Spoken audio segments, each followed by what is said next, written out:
துரத்துகிறபடியால் தேவனுடைய ராஜ்யம் உங்களிடத்தில் வந்திருக்கிறது. ராஜ்யம் வருவதாக என்ன அர்த்தம்? பிசாசை துரத்துனா ராஜ்யம் வரும். பிசாசை துரத்து கூட அதிகம் நமக்கு இருக்கா இல்லையா? என் நாமத்தினால பிசாசு துரத்தப்பட்டாங்க, ராஜ்யம் உண்டாகும். பிசாசு ஓடி போயிட்டாங்க, ஆட்டோமேட்டிக்கா ராஜ்யம் வந்துடும்.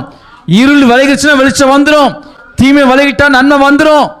இயேசு சொல்றாரு, ஒருத்தனுக்குள்ள இருந்த பிசாசை நான் துரத்தினேன், அவனை விட்டு பிசாசு போயிடுச்சு, அவனுக்குள்ள என்ன வந்துருச்சு? ராஜ்யம் வந்துருச்சு. பிசாசுடைய குணாதிசயம் என்ன? திருடவும். அப்போ உங்க லைஃப்ல எங்கெல்லாம் அந்த மாதிரி இருக்குதோ, குறைவு, சண்டை, கசப்பு, வெறுப்பு, இதெல்லாம் உள்ளச்சுன்னா அது பிசாசுடைய குணாதிசயங்க. இப்போ அதை துரத்தணுமா இல்லையா? அனுமதிக்க கூடாது. அந்த பிசாசுக்கு என்ன செய்யாதீங்க? இடம் கொடாதிருங்கள். பிசாசுக்கு எதிர்த்து நில்லுங்கள், அப்பொழுது அவன் உங்களை விட்டு ஓடி. பிசாசு ஓடிட்டால் என்ன வந்துடும்? ராஜ்யம் வந்துடும். தயவு செய்து கண் திறக்கப்படுவதாக. விசுவாச பிள்ளைகளே, உங்க வீட்டுக்குள்ள ராஜ்யம் வரணும்.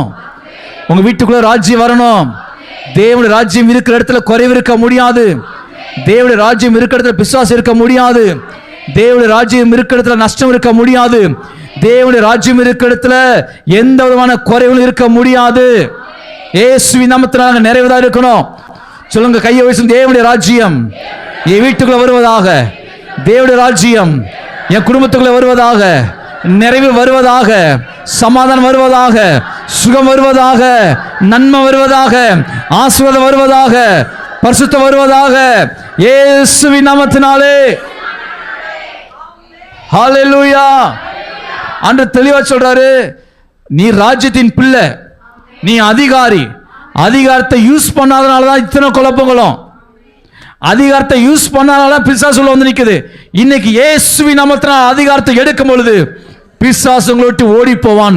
தேவனுடைய ராஜ்யம் உங்க வீட்டுக்குள்ள வரும்.